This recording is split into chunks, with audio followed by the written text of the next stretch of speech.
Kita akan lanjutkan di materi selanjutnya ya. Masih pada bab yang sama, yaitu tentang getaran dan gelombang. Namun di bagian ketiga ini kita akan lebih detail membahas tentang gelombang bunyi. Kalian tahu sendiri bahwa bunyi itu sebenarnya adalah getaran yang merambat hingga sampai ke telinga kita. Maka dari itu disebut sebagai bunyi atau suara. Nah, kita akan lanjut. Silahkan siapkan buku catatan kalian dan juga alat tulisnya. Begitu ya?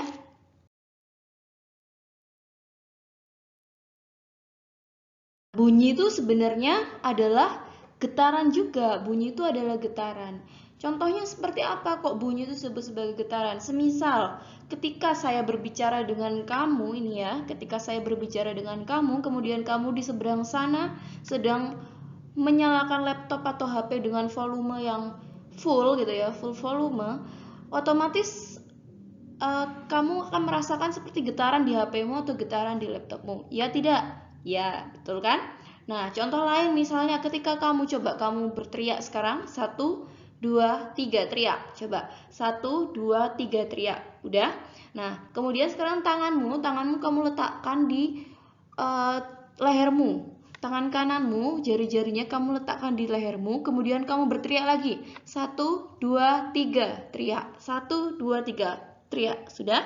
Nah, kamu akan merasakan ada getaran di lehermu. Nah, itu membuktikan bahwa sebenarnya bunyi itu berasal dari getaran. Nah, getaran yang merambat sehingga membentuk gelombang yang disebut sebagai bunyi. Nah, bunyi sendiri ini ya dapat dihantarkan melalui berbagai media perantara. Kita tahu sendiri kan bahwa gelombang dapat dihantarkan melalui media ataupun tanpa media, tapi khusus bunyi dia harus melalui media perantara. Jadi kalau tidak ada media perantara, dia tidak akan bisa merambat. Seperti itu ya. Nah, contoh dalam kehidupan sehari-hari media perantara berupa apa? Dapat berupa gas, udara, dapat berupa benda padat ataupun benda cair. Nah, itu ada contoh-contoh gambarnya ya. Gambar yang paling kanan tuh ada anak sedang mendengarkan musik ya mungkin ya. Nah, itu melalui saat perantaranya adalah udara. Kemudian di sebelahnya ada anak yang sedang bermain telepon-teleponan yaitu dengan seutas tali. Itu perantaranya saat apa? Saat benda padat. Betul sekali. Kemudian yang di bawahnya lagi itu ada anak yang sedang mendengarkan suara batu yang dipukulkan ke tong. Tongnya berisi air. Nah, itu saat perantaranya berupa apa? Benda cair. Sedangkan gambar yang anak sedang ditutup matanya itu juga melalui saat perantara benda gas, ya. Jadi khusus bunyi dia harus melalui saat perantara. Bentuk gelombang bunyi sendiri itu adalah gelombang longitudinal. Diingat ya, gelombang bunyi itu bentuknya adalah gelombang longitudinal. Jadi berupa rapatan dan renggangan. Masih ingat kan? Nah, oke. Bunyi merupakan getaran, namun tidak semua getaran menghasilkan bunyi yang dapat kita dengar. Loh, kok bisa? Nah, oleh sebab itu, ada 3 jenis bunyi berdasarkan frekuensinya. Nah, ada yang ultrasonik, ada yang audiosonik, dan infrasonik. Mungkin di SD sudah pernah disinggung. Nah, akan kita bahas satu persatu. Berdasarkan frekuensi ini ada suara yang bisa kita dengar dan ada suara yang tidak bisa kita dengar tetapi hewan lain atau makhluk hidup lain bisa mendengarkan. Oke? Kalau ada pertanyaan, silahkan komentar di kolom komentar. Begitu ya, kita akan lanjutkan ke slide selanjutnya.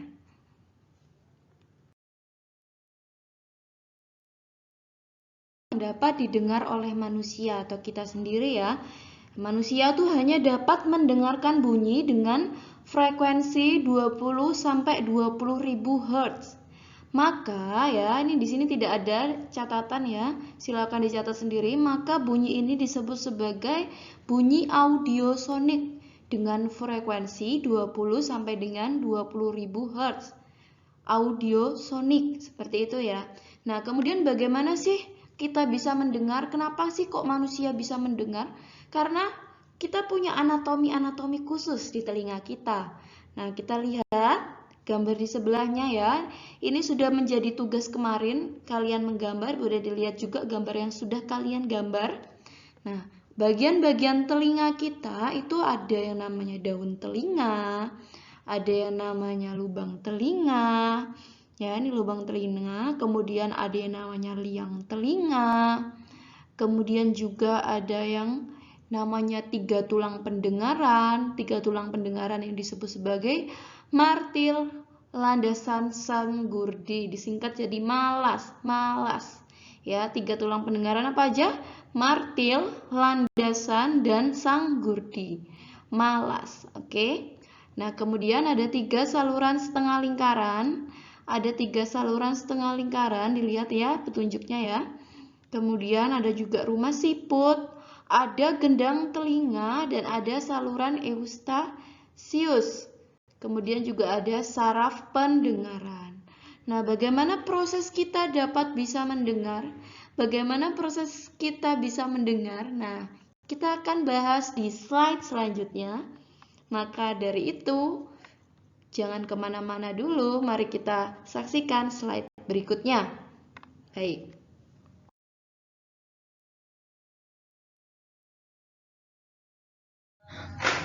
Nah, bagaimana sih cara kerja telinga manusia itu?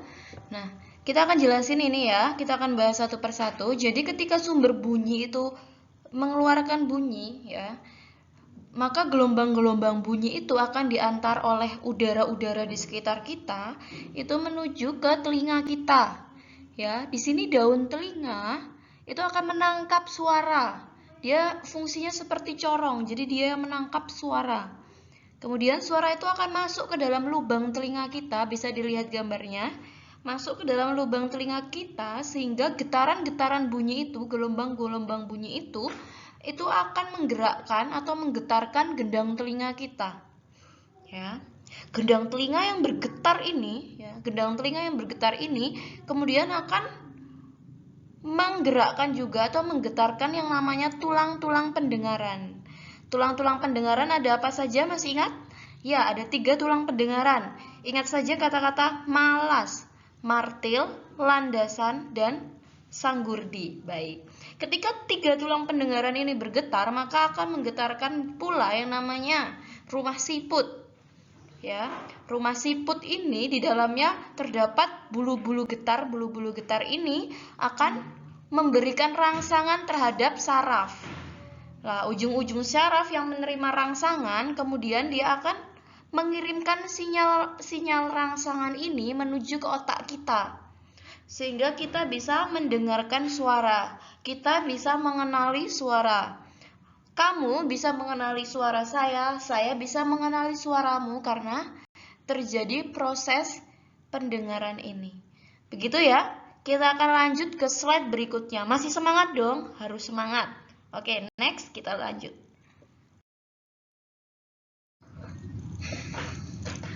Jenis-jenis bunyi berdasarkan frekuensi itu kita sudah tahu ada 3, ada audiosonik, ada ultrasonik, dan infrasonik.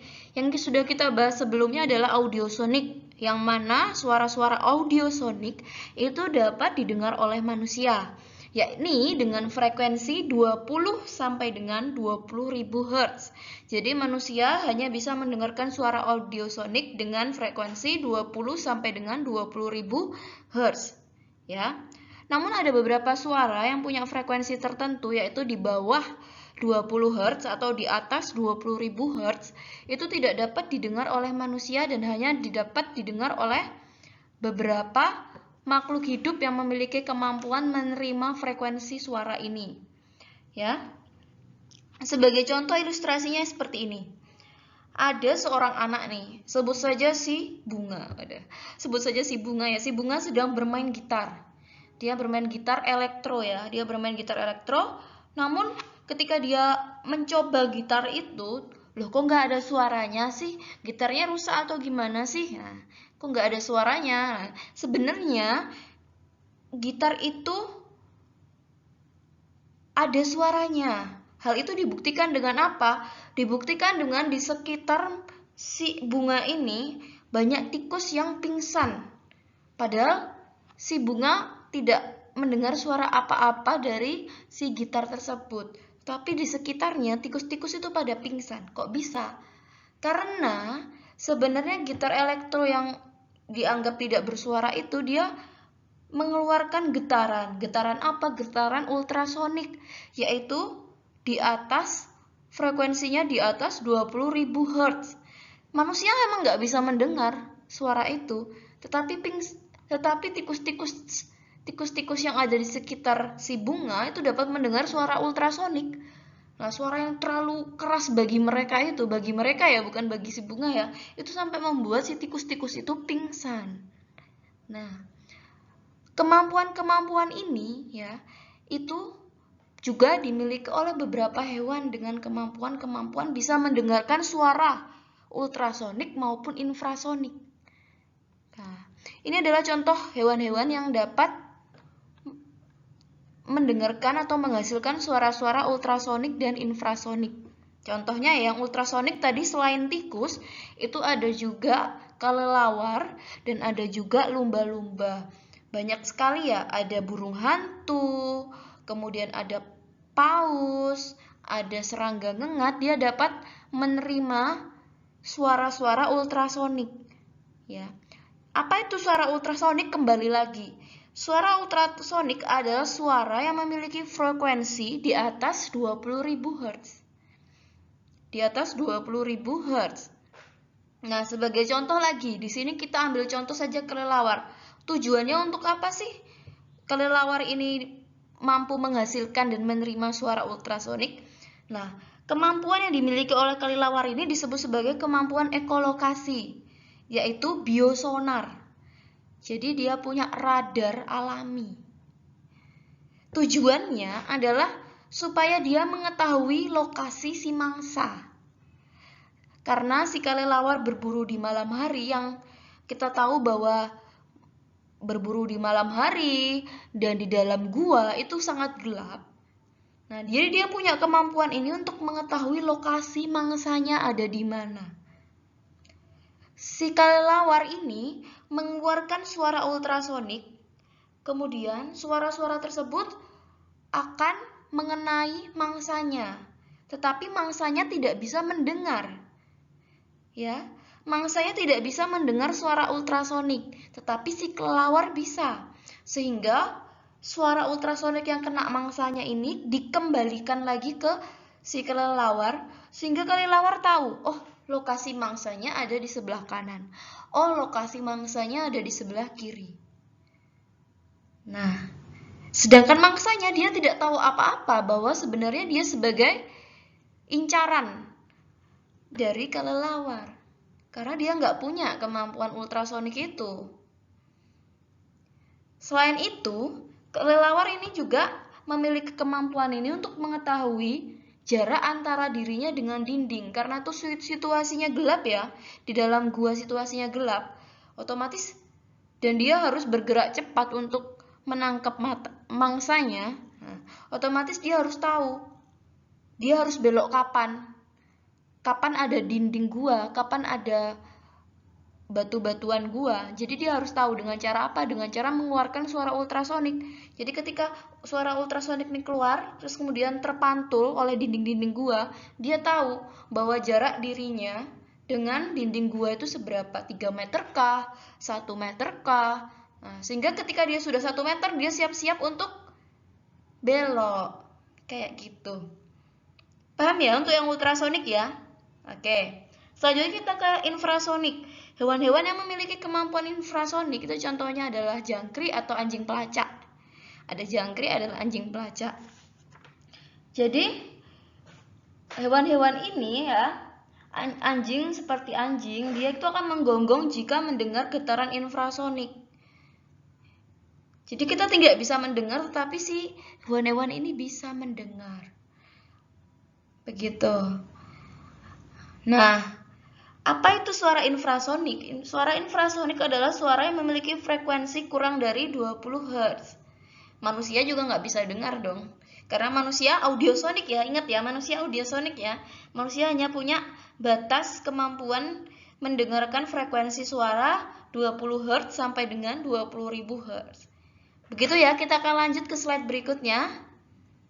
Kalau ada pertanyaan bisa komentar di bawah kolom komentar. Kita akan lanjut ke slide berikutnya. Nah, selanjutnya kita akan membahas tentang resonansi. Mungkin kalian baru pertama kali mendengar kata resonansi itu sendiri. Oleh sebab itu kita harus tahu pengertian dari resonansi itu. Resonansi itu adalah ikut bergetarnya suatu benda karena memiliki frekuensi yang sama. Frekuensi ini dapat kita lihat dalam kehidupan sehari-hari, misalnya adalah gitar, biola. Nah, di situ ada kolom udara, ya enggak sih? Ada lubang. Di gitar ada lubang di badan gitar itu. Nah, itu tujuannya adalah untuk memperkuat resonansi. Karena kolom udara ya, itu akan menciptakan getaran. Getaran ini akan memperkuat bunyi dari yang namanya senar gitar itu atau senar biola itu. Oleh sebab itu resonansi ini akan berkaitan erat dengan adanya kolom udara. Jadi di beberapa soal itu akan disebutkan kolom udara seperti itu. Nah, kita lanjut lagi. Resonansi itu akan terjadi jika benda tersebut memiliki frekuensi sama dengan benda lain yang bergetar. Sehingga benda lain yang bergetar ini juga akan mengeluarkan suara. Ya, ciri terjadinya resonansi terdengar suara paling keras atau dengung paling keras.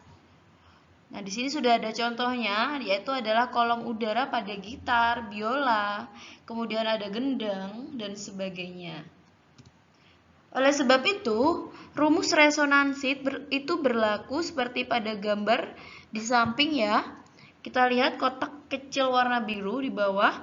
Ln itu sama dengan 2N min 1/4 kali lambda. Di mana Ln itu adalah panjang kolom udara.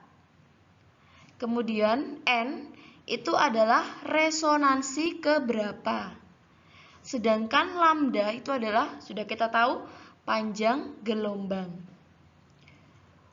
Untuk resonansi pertama, ya, untuk resonansi pertama itu selalu berlaku bahwa lambdanya selalu 1/4 lambda, Ln-nya selalu 1/4 lambda. Kemudian resonansi kedua itu Ln-nya atau panjang kolom udaranya itu selalu 3/4-nya lambda, 3/4-nya panjang gelombang. Kalau resonansi ketiga itu selalu berlaku panjang kolom udaranya itu adalah 5/4 lambda atau 5/4 dari panjang gelombangnya. Lalu bagaimana resonansi keempat, bagaimana resonansi kelima? Kita tinggal masukkan ke dalam rumus ini. Di mana N-nya 2N min 1 itu ya, N-nya nanti kita ubah menjadi 4 N-nya ya. Kalau resonansi keempat berarti N-nya 4. Resonansi ketiga N-nya 3 dan lain sebagainya. Nah, cara cepatnya kita cukup tahu saja bahwa Ln di resonansi pertama atau panjang kolom udara di resonansi pertama itu selalu 1/4 dari lambda. Ya, resonansi kedua panjang kolomnya selalu 3/4 dari lambda dan resonansi ketiga selalu 5/4 lambda. Untuk lebih memahaminya, kita langsung ke contoh soal saja. Nanti silakan dicatat ya, supaya lebih mengerti dan lebih paham. Kita harus mengerjakan soal-soal dulu. Jadi kita akan next ke slide selanjutnya.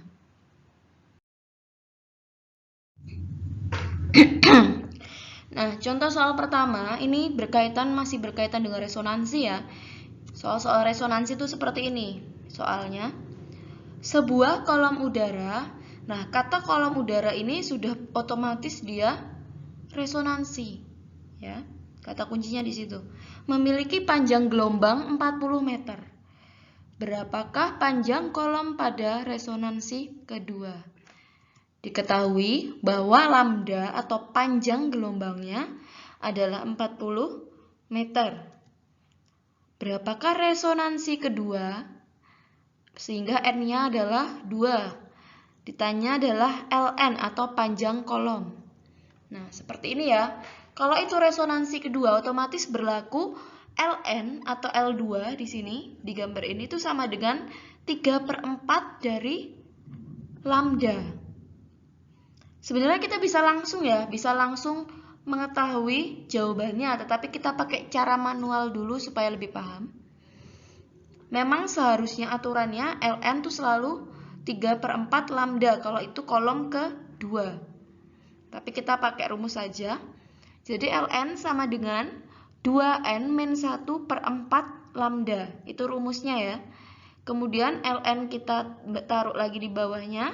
Itu sama dengan 2. N-nya berapa?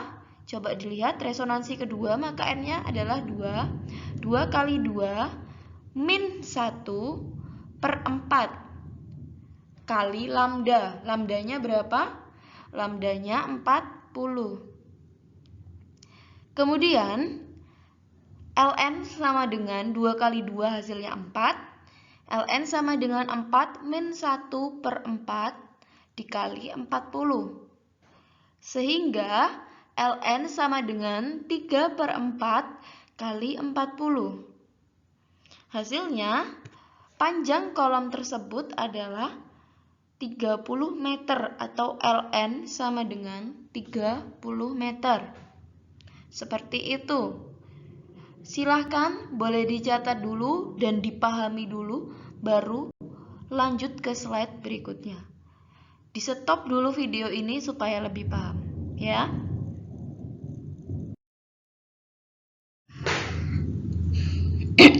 Nah, contoh soal 2 ya.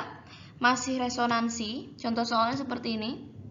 Ini adalah soal simulasi UNBK IPA 2019 lalu. Misalnya ini.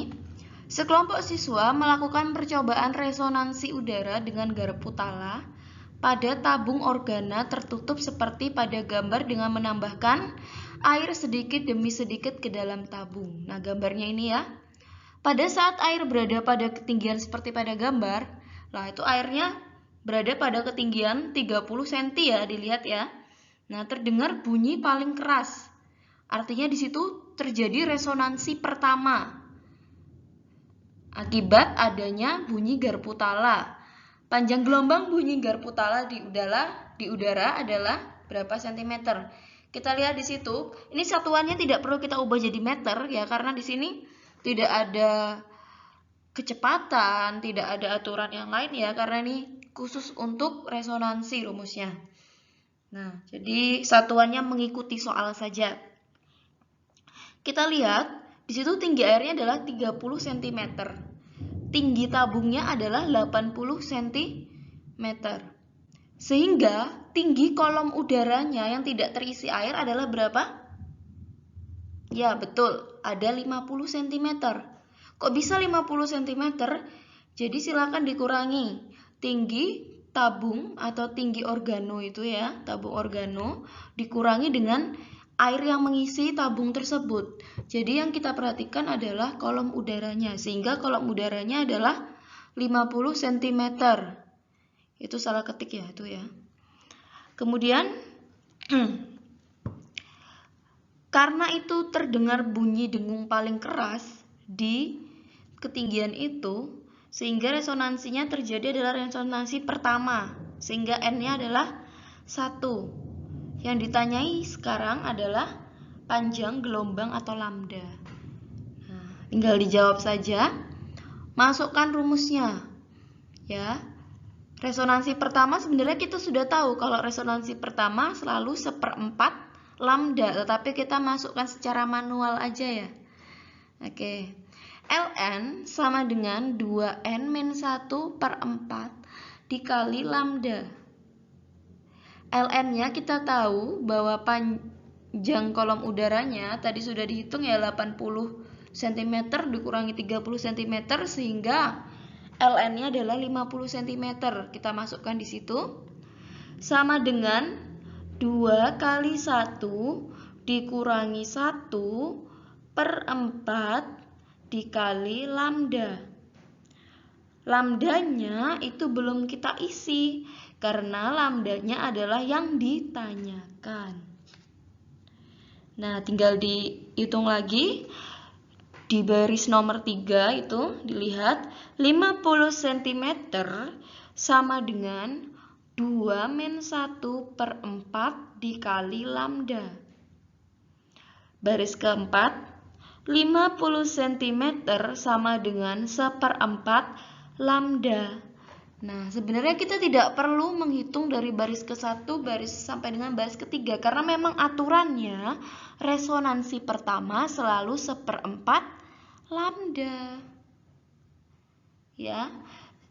Karena ini lambdanya yang dicari, maka kita lihat tulisan yang warna merah itu. Lambda sama dengan, dibalik saja ya.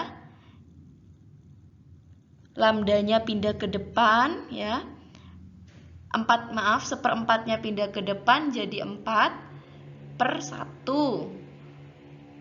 Ya, jadi lambda sama dengan 4/1 dikali 50.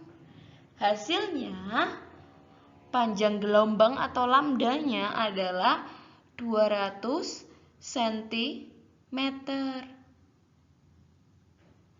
Ya, sebetulnya kalian tidak perlu mencari rumus rumit dari baris ke-1 sampai baris ke-3 itu. Kalian bisa langsung masuk ke baris ke-4 yang 50 cm sama dengan 1/4 lambda. Kalian bisa masuk ke situ langsung. Karena apa? Karena memang sudah aturan bahwa resonansi atau bunyi pertama yang terjadi, bunyi keras pertama yang terjadi, itu adalah selalu 1/4 lambda. Resonansi kedua itu selalu 3/4 lambda. Resonansi ketiga selalu 5/4 lambda. Ya. Ini hanya supaya kalian paham dari mana 1/4, dari mana 3/4. Begitu ya. Kalau memang kurang jelas, boleh ditanyakan di grup, boleh ditanyakan di bawah kolom komentar di bawah ya. Nah, begitu. Silahkan dicatat dulu, dipahami baik-baik, digambar pada buku catatan kalian, supaya lebih paham dan mengerti. Baik, kita akan lanjutkan ke slide berikutnya.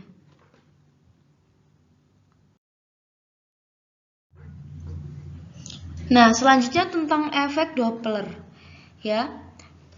Efek Doppler ini secara nyata itu dapat kita lihat atau dapat kita ilustrasikan seperti ini. Ketika kamu berdiri di jalan raya ya, di tepi jalan raya. Kemudian dari kejauhan ada ambulan datang. Ngiu, ngiu, ngiu. Ketika ambulan itu mendekati kita, suaranya akan semakin nyaring. Nah, sebenarnya yang bertambah itu apa? Yang bertambah itu adalah frekuensinya. Frekuensinya semakin tinggi. Ya.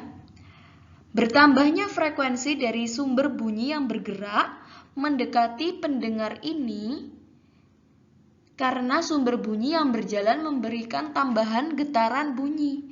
Itulah efek Doppler. Ilustrasinya seperti pada gambar ini ya. Nah, ketika ambulannya mendekat, kita lihat itu gambar gelombang di bawahnya tuh rapat ya. Frekuensinya semakin tinggi. Ya, sedangkan kalau ambulan itu menjauh, kita lihat gambar gelombang yang di bawah itu semakin renggang, frekuensinya semakin renggang. Begitu ya. Nah, inilah yang disebut sebagai efek Doppler tadi. Jadi yang mempengaruhi rendah tingginya suara itu adalah frekuensi. Yang mempengaruhi tinggi rendahnya suara itu frekuensi, sedangkan yang membuat kuat lemahnya suara atau bunyi adalah amplitudo. Dibedakan. Kalau amplitudo itu berkenaan dengan kuat lemahnya bunyi. Kalau frekuensi itu adalah tinggi rendahnya bunyi. Contoh kuat lemahnya bunyi seperti apa? Misal kalian nyetel musik, kemudian kalian kecilkan volumenya, keraskan volumenya, itu berkaitan dengan amplitudo. Nah, tapi kalau yang ini, efek Doppler itu berkaitan dengan frekuensinya. Ya. Jadi amplitudonya sama, namun karena benda ini bergerak mendekat dan menjauh, maka frekuensinya akan lebih keras ketika dia, lebih tinggi ketika dia mendekat ke arah kita. Jadi semakin rapat. Begitu ya? Oke, kita lanjut ke slide berikutnya. Nah, kita tahu sendiri bahwa bunyi itu dapat memantul. Sehingga ada hukum pemantulan bunyi yang berlaku, yaitu bunyi datang. Kita bisa lihat gambarnya bersama-sama ya. Bunyi datang, sambil diperhatikan.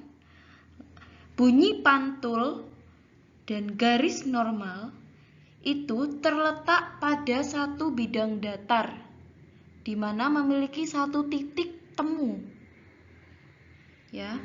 Jadi terletak pada bidang datar di mana ada titik temu. Kemudian sudut datang itu sama dengan sudut pantul. Sudut datangnya mana? Sudut datang dapat kita lihat angka 1 ya. Angka 1 itu adalah sudut datang. Kemudian angka 2 itu adalah sudut pantul.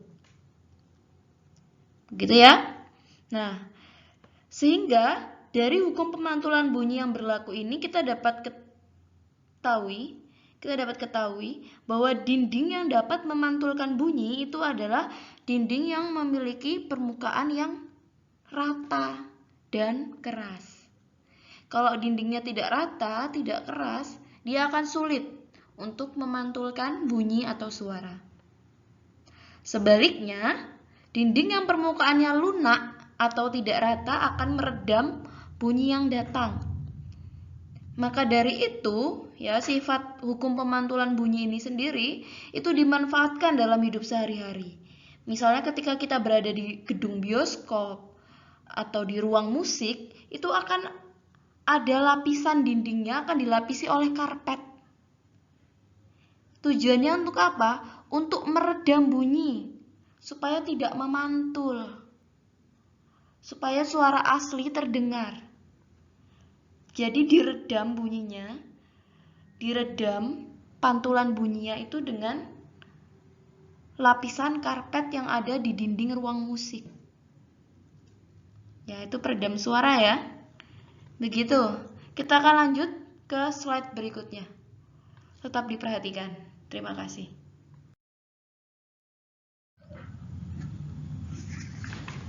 Nah, pemantulan bunyi yaitu ada 3 jenis bunyi akibat adanya pemantulan bunyi. Yang pertama, ketika bunyi itu memperkuat bunyi asli. Ya, bunyi yang dipantulkan ini akan terdengar lebih keras. Kenapa seperti itu? Karena bunyi asli itu akan dipantulkan. Biasanya bunyi yang memperkuat bunyi asli ini terjadi di ruangan dengan jarak antar dinding itu dekat. Contohnya ibu ya, ibu lagi berada di ruangan kamar ibu. Di sini antara dinding dan ibu dekat sehingga suara ibu lebih keras terpantulnya. Kemudian yang kedua ada suara bunyi gaung. Bunyi gaung itu adalah pantulan bunyi yang terdengar bersamaan dengan bunyi asli. Karena terdengar bersamaan dengan bunyi asli, sehingga bunyi gaung ini seakan-akan tidak jelas. Misalnya, kamu berteriak memanggil. Karena pantulan bunyinya itu bersamaan, jadi seakan-akan yang terdengar bukan memanggil, tetapi menggil. Mangnya hilang karena samar-samar, bertumpukan suaranya. Kenapa itu bisa terjadi? Bunyi gaung itu terjadi pada ruangan juga, di mana antara sumber suara dan dinding itu agak jauh. Contohnya di gedung-gedung besar seperti bioskop, gedung kesenian, studio televisi, gedung pertemuan. Ya, itu suaranya seakan-akan menjadi tidak jelas. Yang ketiga adalah bunyi gema. Bunyi pantulan gema ini merupakan bunyi pantul yang terdengar lengkap setelah bunyi asli. Biasanya bunyi pantulan ini terjadi di tempat yang terbuka dan luas. Jarak antara sumber bunyi dan sekitarnya itu sangatlah jauh. Ya. Sangatlah jauh. Misalnya, ketika kita berteriak di tebing, memanggil misalnya. Kemudian beberapa saat kemudian akan terulang lagi suara itu, memanggil, memanggil, memanggil, memanggil. Itulah gema. Misalnya kamu berteriak a, gitu ya, maka suara yang terdengar akan a, a, a, a, a. Begitu. Itu adalah suara pantul gema. Ya. Kita akan lanjut ke slide berikutnya. Apabila ada pertanyaan, silakan komentar di bawah kolom komentar. Begitu ya. Next, kita lanjut ke slide berikutnya. Nah, rumus yang berlaku untuk mengukur kedalaman atau jarak yang berkaitan dengan bunyi pantul, ya, terkhususnya gema adalah sebagai berikut. Boleh dicatat. Kecepatan bunyi itu sama dengan 2 kali jarak per waktu. Atau disebutkan di sini V sama dengan 2S atau S kali 2 per T. V sama dengan S kali 2 per T. Kok bisa Bu S-nya dikali 2? Ingat, ini bunyinya memantul. Ya, jadi jarak bunyi pantulnya itu adalah bunyi datang, kemudian dipantulkan kembali menjadi bunyi pantul, sehingga jaraknya ada 2 kali. Nah, V itu apa? V itu adalah cepat rambat bunyi. Meter per sekon satuannya. S adalah jarak tempuh bunyi. Satuannya adalah meter. Dan T adalah waktu tempuh bunyi. Satuannya adalah sekon. Kita akan next ke slide berikutnya.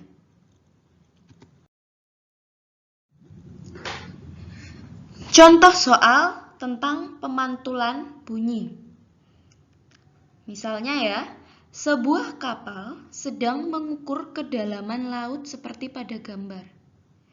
Apabila waktu yang diperlukan gelombang untuk kembali adalah 4 detik, jadi dia dipantulkan, dia kembali waktunya 4 detik, berapakah kedalaman laut? Kalau kita lihat gambar itu, ya, V-nya atau kecepatannya dilihat di gambar, V-nya kecepatannya adalah 1400 meter per sekon. Ya, kemudian itu adalah gelombang yang dipantulkan dan yang diukur adalah dari dasar lautnya.